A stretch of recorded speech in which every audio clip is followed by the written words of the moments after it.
Hello, നമ്മളിന്ന് ഉണ്ടാക്കാൻ പോകുന്നത് ഗ്രീൻ പീസ് വെച്ചിട്ടൊരു വടയാണ്. അപ്പോൾ അതിന് ഗ്രീൻ പീസ് ആദ്യം നമ്മൾ കുതിർത്തി വെക്കണം കേട്ടോ.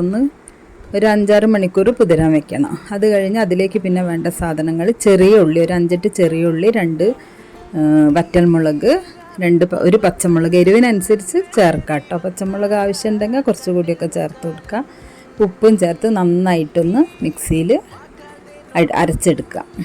എന്നിട്ട് അതിനെ ഉരുളകളാക്കിയിട്ട് നന്നായിട്ട് പരത്തിയെടുക്കുക. വേറൊന്നും ഇതിൽ കൂട്ടേണ്ട ആവശ്യമില്ല കേട്ടോ. പിന്നെ ആ വറ്റൽമുളക് ഇടുന്നതിന് പകരം ക്രഷ് ചെയ്ത മുളക് ഉണ്ടെങ്കിൽ അത് ചേർത്താലും മതി. എന്നിട്ട് നന്നായിട്ട് 2 ഭാഗം മൊരിയിച്ചെടുക്കുക ചൂടായ എണ്ണയിലിട്ടിട്ട്. അപ്പം നമ്മളെ ഗ്രീൻ പീസ് വെച്ചിട്ടുള്ള വട ഇവിടെ റെഡി ആയിട്ടുണ്ട്. നല്ല അടിപൊളി ടേസ്റ്റാണ്. എല്ലാവരും ഒന്ന് ട്രൈ ചെയ്ത് നോക്കിയിട്ട് അഭിപ്രായങ്ങൾ അറിയിക്കണേ. Thank you.